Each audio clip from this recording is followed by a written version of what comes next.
You're not lazy, you don't lack willpower, you just have some subconscious programming and you're lacking these systems and tools that are actually going to move the needle for you. Hello, my beautiful friends. Welcome back to my channel. My name is Danielle. I am a wellness counselor and I help women self-heal and align with their highest self through clinical psychology, energy work, and neuroscience. And in today's video, we are going to be talking about something that so many of us struggle with, and that is actually accomplishing the goals that we set out to achieve. If you've ever felt stuck, unmotivated, or frustrated because you're just not able to be consistent in the things that you know are going to get you to that next level, then this video is for you. We are going to be dissecting what's actually going on energetically and subconsciously to help you align with the version of yourself that actually follows through. And this video is going to be split into 3 separate parts. The first one being why you are not achieving your goals. Part 2, explaining how to align your energy. And part 3 is going to be about implementing strategies and tools to support you. So without further ado, let's get into it. So first, let's talk about why it's so common to set goals, but not to actually achieve the goals you set out to do. Most of us think it's because we're lazy. We are procrastinators. There's a lack of motivation or discipline, or the goal just isn't meant for us. But what I have seen over and over again, not just in my own life, but also in my work as a counselor, is that usually this resistance towards actually getting stuff done has a deeper root cause. Maybe it's the fear of failure or the fear of success. It could be perfectionism, low self-worth, or it just could be there's a deep nervous system regulation and you're just burnt out. What I really want to get across in my work and in my videos is that your subconscious mind is extremely powerful, and its number one job is to keep you safe. But because it's not intelligent on its own, it keeps us safe by keeping us in our comfort zones, by making sure that the belief systems we have stay rooted in our reality. But if what we believe to be true is not what's best for us, if we have limiting beliefs and conditioning patterns from past experiences, the subconscious is actually going to be working against us and our goals. So if your goal, even slightly, feels unsafe to your subconscious mind, your subconscious will feel threatened and then self-sabotage. It's not because you're lazy, it's because there is a part of yourself that does not feel safe accomplishing that goal.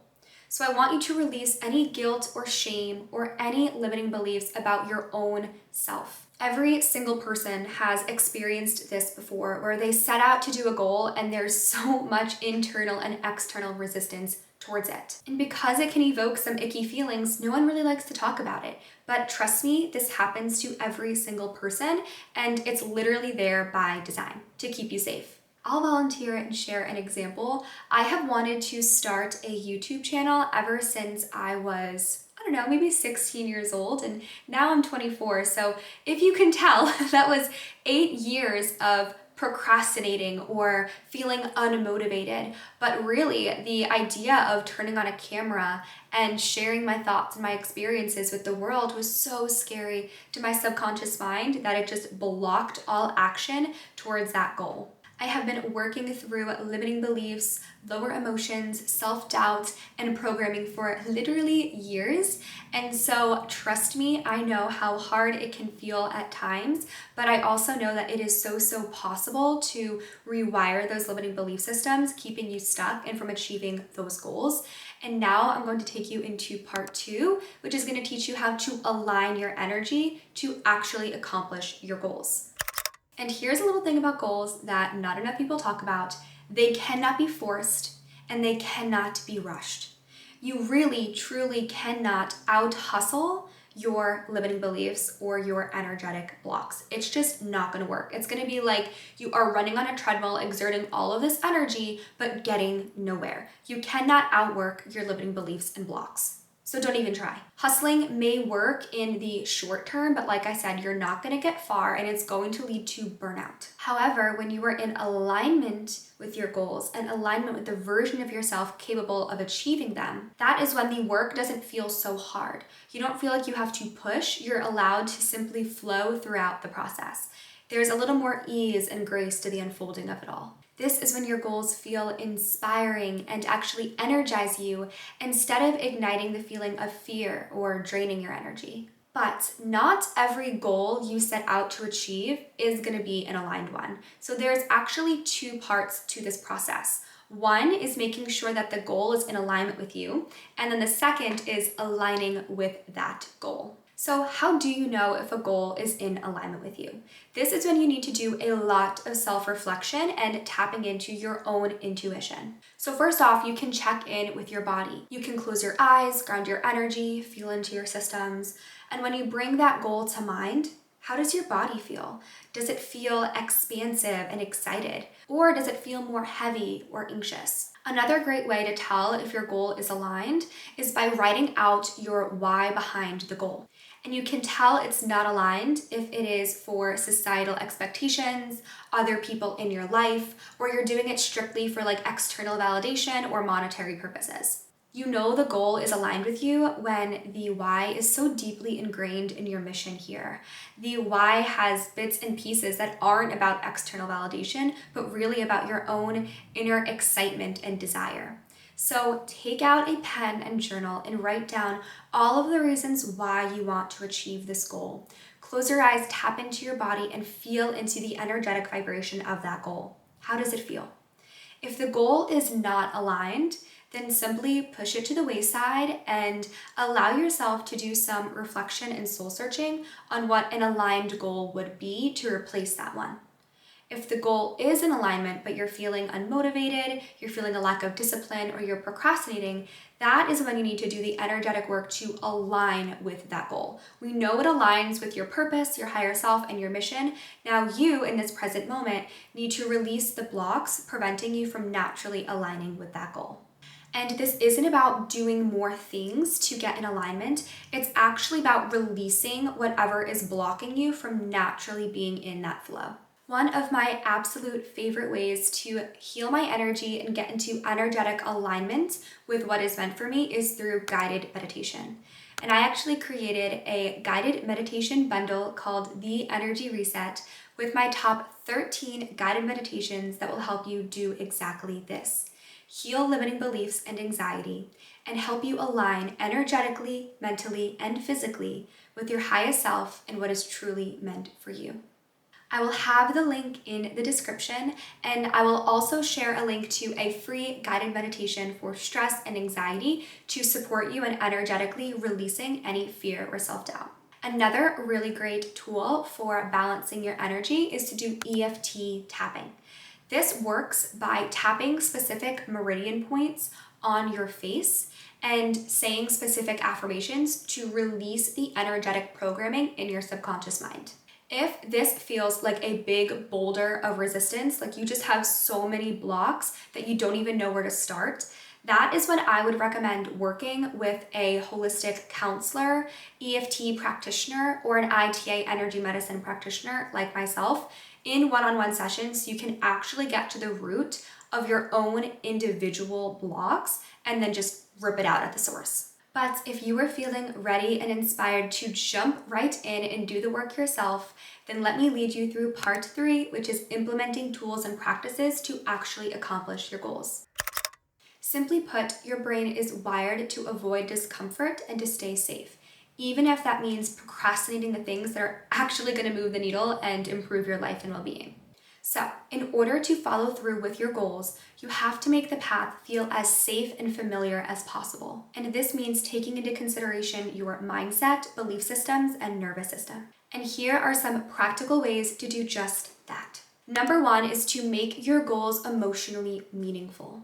Your brain is also wired through emotions and meaning. So if your goals lack that, it's going to be really hard to feel motivated and actually move the needle. So really get clear on your why. Ask yourself, why do I want this goal? What will my life look like after I achieve it? How do I and the people around me in the world benefit through me accomplishing this goal? Make sure that your goals are rooted in your own internal mission and not just societal expectations or pressure.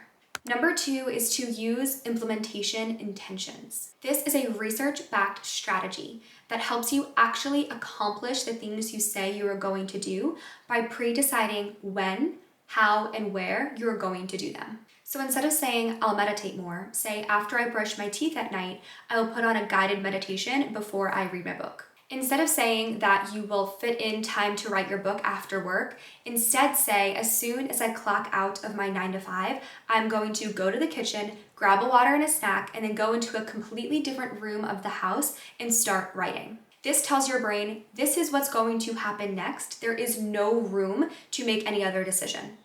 As humans, we make so many decisions a day that we enter into decision fatigue. So if we can pre-decide when, where, and how we're going to do something, that actually releases a lot of the resistance. Number 3 is to break it down into micro steps. If your brain sees a task that's way too big, it'll just freak out and shut down, which is fair. If I were to say, publish a book on my to-do list, I'd probably just crumple up the piece of paper and toss it away.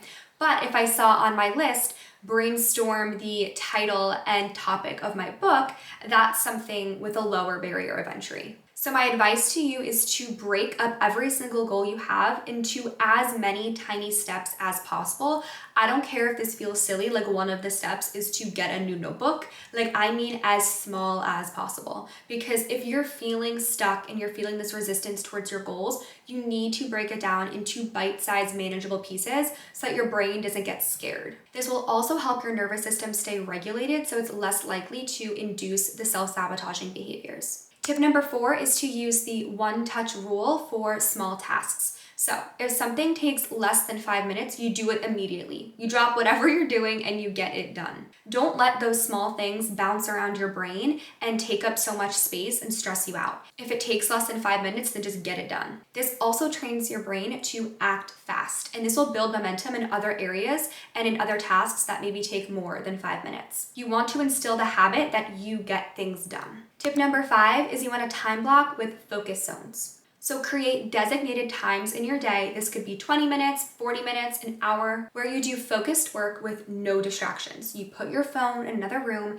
you put on your noise canceling headphones with some white noise, and you just work for that amount of time. You don't need a 3-hour window every single day. You just need focused time, bits and pieces throughout your week to really move the needle in the right direction. Just think about it. If you have 30 minutes every other day, so for 4 days a week, right? That adds up to 2 full hours where you are just blasting through tasks, you are brainstorming, and you're so focused that your brain is working in overdrive, and that is going to be really helpful for you. 2 extra hours a week can move the needle so much in just a month, 3 months, 6 months, a year, and then all of a sudden the goal is accomplished. Tip number 6 is to habit stack. This is not revolutionary or new by any means, but sometimes it's just a good reminder. Pair your goal-related tasks that you are resisting with things that you habitually do throughout your day. This will trick the brain into getting them done because 1, you are pre-deciding when and where you're going to do it, and 2nd, you're already going to be doing that thing first because it's a habit, that it's easier to just roll into the goal-oriented task. And this will also help you build new habits, so the goal-related work will become familiar in the future, releasing the subconscious self-sabotage because now it feels safe to do so. And tip number 7 is to track your progress visually. Whether it is a habit tracker, a calendar that you have either on your phone, by the fridge, in your office, or simply a notebook that you scribble everything in, I want to make sure that you are tracking your progress visually. If you're a digital person, make it digital. If you're a physical person, then make sure you're writing it down somewhere. But this actually gives your brain a dopamine hit every time that you physically cross something off of a list. And a fun little bonus tip that I learned in one of my psychology classes was the psychology of motivation. So if you are in the beginning stages of a goal, then you want to celebrate every small accomplishment that you've made. That is why tracking your progress visually is so helpful. So I don't care how small it is, I want you to write it down and then celebrate that you crossed that thing off your list. That is going to generate more internal motivation and momentum. When you're towards the end of your goal, when you're more than halfway to whatever it is you're trying to accomplish, that is actually when it's more motivating to switch to the mindset of I only have X amount of things left to do. So first half of your goal, say, yay, I already did this, I already did this, I already did this. At the other half, at the end of achieving your goal, that's when I want you to say, I only have this, and this left to do. That is going to be more motivating towards the end. So yeah, that's just a little psychology hack that I learned in grad school. But the bottom line is, so many people think that they're lazy or they lack willpower or they're just procrastinators. But really, you are identifying with that label, and that is getting programmed into your subconscious mind. And because your subconscious wants to live in a reality that aligns with its beliefs, it's going to act upon that as well. So it's almost like a feedback loop. The limiting beliefs in your brain are making it harder for you to achieve your goals. You're not lazy, you don't lack willpower, you just have some subconscious programming and you're lacking these systems and tools that are actually going to move the needle for you. With the right education, the right support, and the right tools, you can literally make any dream you have happen. And with that said, that concludes today's video. Thank you so much from the bottom of my heart for spending some time with me today. If you are feeling ready to take this work even deeper, then I encourage you to explore the Energy Reset, the guided meditation bundle here to help you self-heal and align with your highest self. And if this video inspired you or resonated with you in any way, then I encourage you to stick around, subscribe, like, comment, share with a friend, all of that YouTube stuff. And I will see you guys in the next video. Bye!